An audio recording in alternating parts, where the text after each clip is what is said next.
Hello dear students. Today we will discuss about the Xiongnu Empire and the Wusunis. The objectives of the lecture are: number 1, polity of Xiongnu Empire. Second, conflict between Xiongnu Empire and Huns. And the last one, that is origin of Wusunis. Now, introduction. The Xiongnu Empire was the first and most influential of the so-called steppe or nomadic empires in Inner Asia over the past 2 millennia. With Mongolia as its center, it covered an area that stretched from the Odas to Lake Baikal and from Manchuria to eastern Kazakhstan. Most of the information we have about the Xiongnu Empire comes from Chinese chronicles and archaeological findings. The Xiongnu case also plays a significant role in theoretical approaches to empire formation in Inner Asia because it was the first empire in the steppes and the one that is best documented archaeologically. Historians have demonstrated conclusively that for the Xiongnu Empire, circumstances of crisis aggravated by Qin incursions into the steppes led to the replacement of traditional aristocracies and the initiation of state formation. The charismatic leader Modin, who killed his father and quickly launched a coup, is portrayed in historical accounts of this development as being at the core of it. The Xiongnu defeated Chinese forces in the process. In 198 BCE, they successfully negotiated a treaty known as Hekin that involved Chinese princesses and the exchange of lavish gifts from the emerging Han dynasty for several generations. When Modun declared that all the people who draw the bow have now become one family and the northern region has been pacified, the Xiongnu expansions peaked in the 2nd century BC. When the Han Emperor Wudi started to wage war in the middle of the 2nd century BCE, after the Han appeasement policy of Hekin failed, the Xiongnu Empire faced challenges. By the end of his reign, the Han had taken over the far western regions, which served as a crucial economic foundation for the Xiongnu. Internal conflicts among Xiongnu leaders were aggravated by the loss of this nearby power base and led to a civil war. The Chinese chronicles contain very little information about the Xiongnu's internal affairs after the middle of the 1st century CE. Even though the Chanyu Huanye swiftly restored steppe sovereignty and ushered in a period of revived Xiongnu strength that lasted until the end of the 1st century CE. This has frequently been mistakenly interpreted as a decline in the power of the steppe rulers. A fledgling southern Xiongnu polity was established in 50 CE as a result of another internal conflict among Xiongnu ruler contenders, which eventually contributed to the fall of the northern Xiongnu steppe empire at the end of the 1st century CE and persisted there until the beginning of the 3rd century CE. The Han Chinese and other groups, particularly the Xianbei from the eastern flank, who are claimed to be the successor empire in the Inner Asian steppes, participated in the simultaneous attacks that ultimately brought down the Xiongnu Empire. The Shiji, Yantailun, Hanshu and Hu Hanshu are a few Chinese chronicles that date between the 2nd century BCE and 5th century CE and are the primary historical sources about the Xiongnu. These give accounts of the Xiongnu Empire's significant involvement in the geopolitics of the Qin and Han dynasties following its establishment. Chinese court historians primarily used the term Xiongnu to document their military and diplomatic interactions with the rulers of the northern steppe. It referred to both a political system and a group of people. The term Xiongnu does not refer to a cohesive group of people who share a common language or ancestry. Instead, it designates a political entity of groups from different regions with varying cultural and social regimes across a large territory via a formalized integrated imperial system. It also refers to numerous peoples or tribes within a political confederation, Because of this broader socio-political view, the issue of the Xiongnu phenomenon's beginnings cannot be answered easily. Now, characteristics of the Xiongnu polity. Another topic of discussion is the Xiongnu polity, which primarily centers on the issue of whether the Xiongnu entity meets the criteria to be classified as an early state or a super complex chiefdom. However, the fact that it qualifies as an empire, a political structure that encompasses numerous nations and regions in addition to its original territory, is beyond debate. To explain why and how a relatively small society of pastoralists in the inner Asian steppes came to form an empire, several models have been put forth. The most popular theory for the Xiongnu Empire arose from a geographically oriented approach focused on the relationships between China and the steppe, in contrast to general theories that emphasize climate change, an inherent militant lifestyle, or economic pressures on pastoral societies. With this method, two different systems interacting in a single frontier zone are projected to have sharp contrasts. Theories of steppe dependency or co-evolution that explain the formation of steppe empires places a great deal of emphasis on this frontier region. Thomas J. Barfield asserts that the Xiongnu were heavily dependent on Chinese agriculture and formed a secondary phenomena or shadow empire of China's Qin dynasty. Keeping in mind the importance of the frontier and primarily based on assumptions of generally lacking steppe social complexities and pastoral economies. Anthropologists have rejected or even modified such dependency theories in favor of more complex models of co-evolution. P. Turchin believes that the Xiongnu Empire is the result of long-lasting co-evolutionary processes and codependency on both sides of the frontier that led to the formation of contemporaneous imperial polities. Even though these models also depict the frontier zone between China and Inner Asia as still being central to the formation processes of steppe empires. However, such polarized viewpoints frequently undervalue or ignore changes within steppe societies. As a result, both historians and archaeologists have started to suggest alternative models that place an emphasis on the internal dynamics of the steppes. The unified Xiongnu polity was based on an appanage system of territories of the left, that is east, and right, that is west, and a decimal structure of leadership. Although scholars have frequently assumed that the structure reflects Chinese organizational logics, evidence points more to Achaemenid Empire parallels in the west.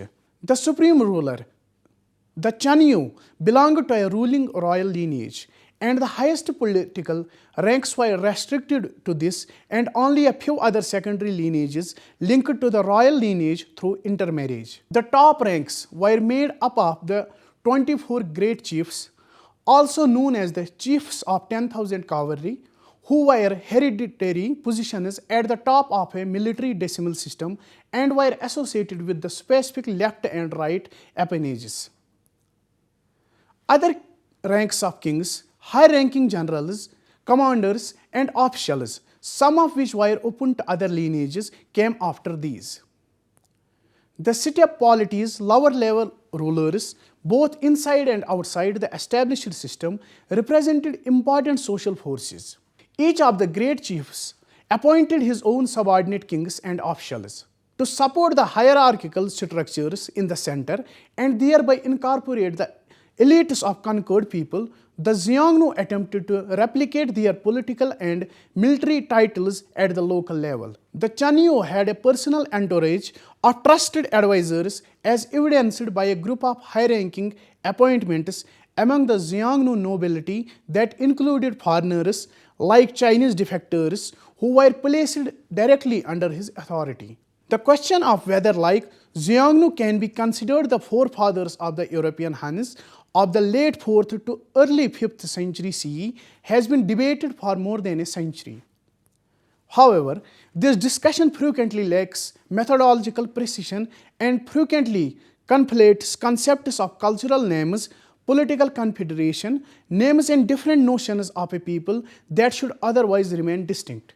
Although there is a linguistic correlation between the names Xiongnu and Han. However, the written and archaeological evidence used to connect the two historical phenomena into a story of migration is far too flimsy to stand scrutiny.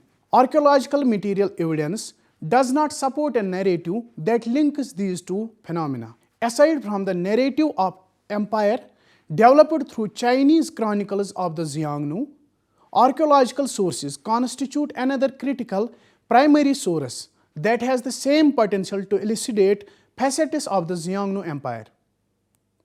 The first question that affects Xiongnu archaeological studies is how to establish a link between a historically attested political entity and an archaeological culture, a problem that, in the case of Xiongnu Empire, has yet to be completely resolved. Researchers have yet to fully define, analyze, and agree on the late Iron Age archaeological culture groups of southern Siberia, Mongolia, and northern China, let alone distinguish all the elements of what might correspond to the Xiongnu Empire.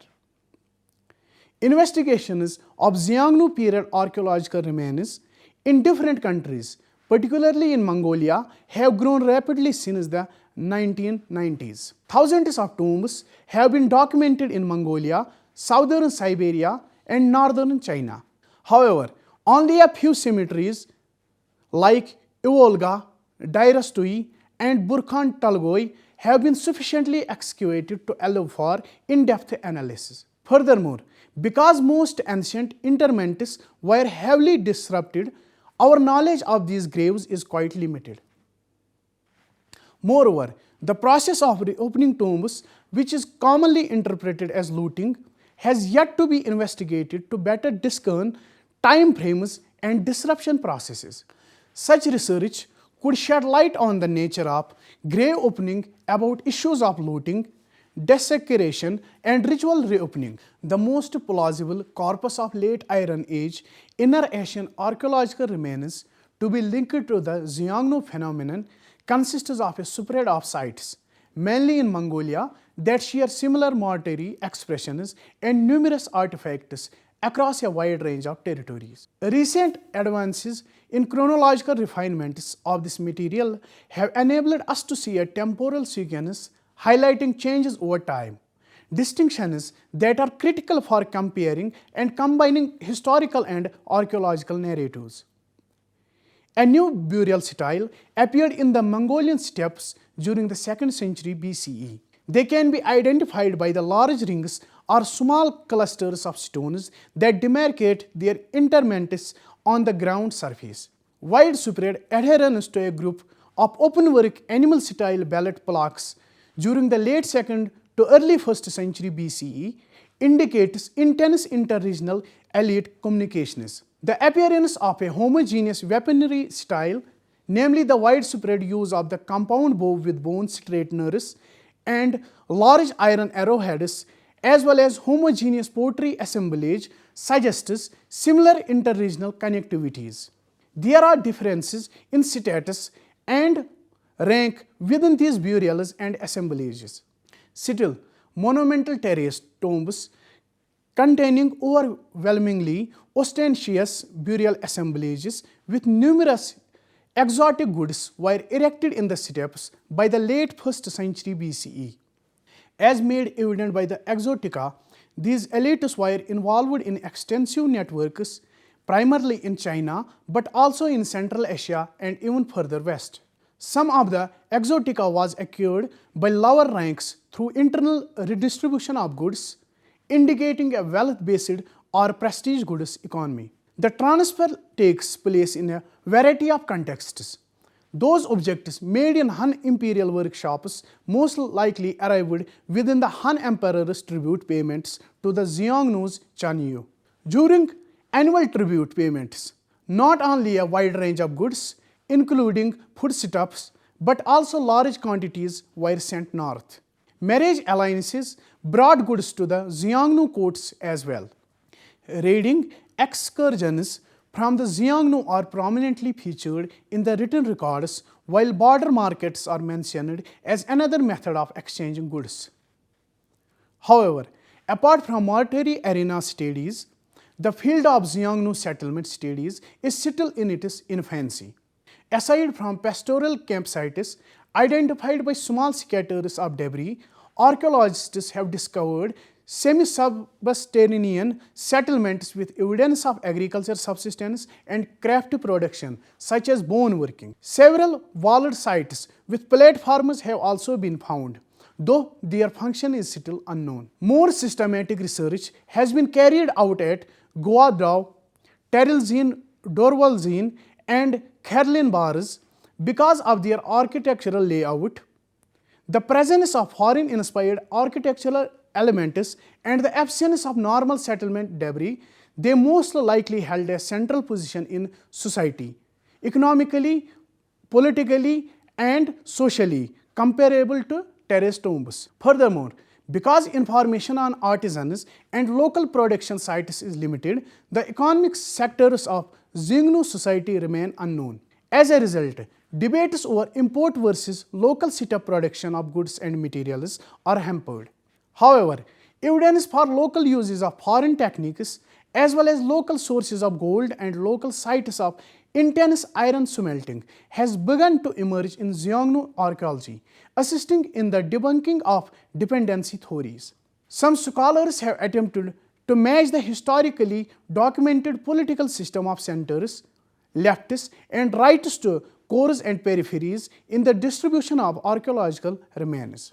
Such correlations, however, are problematic at best, given the emphasis on a handful of elite cemeteries and a lack of settlement data.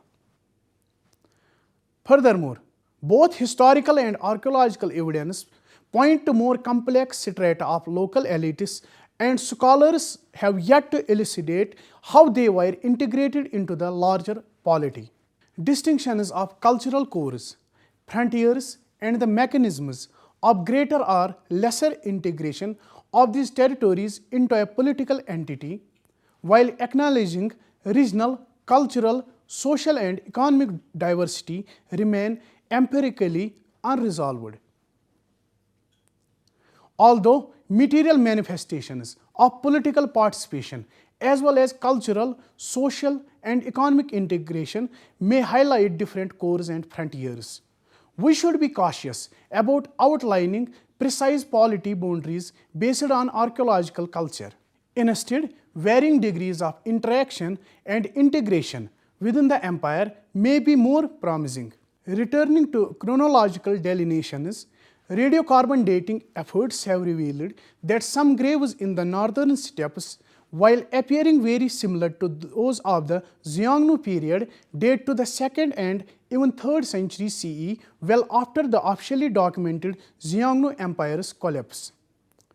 According to Chinese chronicles, the Xianbei formerly ruled over large portions of the steppes that had previously been under Xiongnu's control during this time period.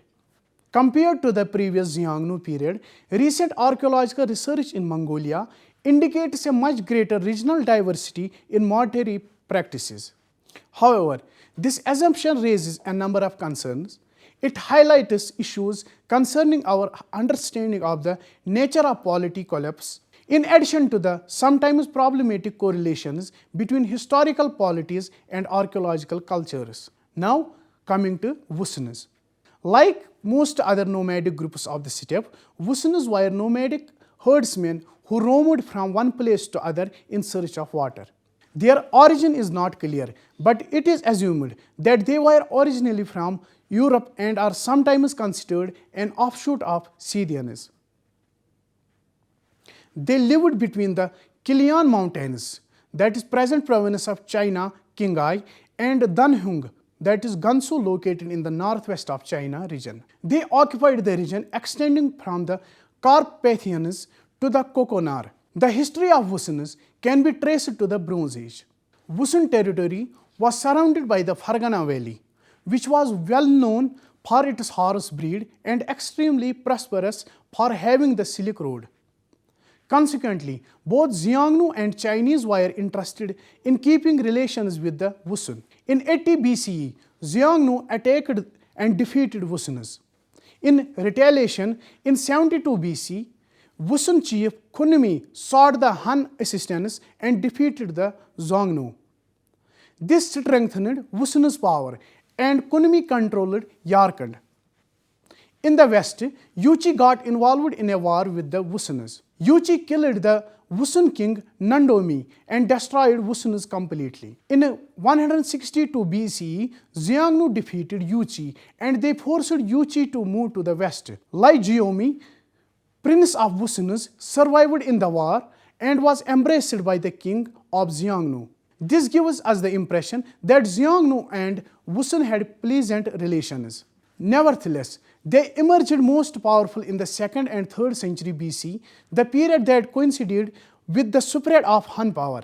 And it was the time when Xiongnu and Yuchi were involved in a long-drawn war. When the prince of Wusun, Lai Jiomi, grew strong, he took the force of Xiongnu and attacked the Yuchi in the Ili Valley in 133 BCE. Wusun prince defeated Yuchi and forced them to migrate towards Sogdia. From Sogdia, Yuchi expanded into South Asia. This victory raised the supremacy of Wusuns. Wusuns owned a vast area and controlled the Silk Route. Chigu, the first nomad royal city, was established by Wusuns lying on the Silk Road. They were close allies of Huns and shared friendly relations with Han China and were the leading suppliers of horses within their territories. In 115 BCE, Han ruler Zhang Qian sent an ambassador to Lai Jiomi Wusun and offered Han princess Zizhong in marriage. With the downfall of the Han dynasty in China, the power of Wusuns also deteriorated and slowly they disappeared from the history of Central Asia. Perhaps they got subsumed into later Heptatalites. The last mention of the Wusuns in Chinese sources comes from 436 CE as having settled in Pamir Mountains when a Chinese envoy was sent to Wusun and they reciprocated. With this, we come to the end of today's lecture. Thank you.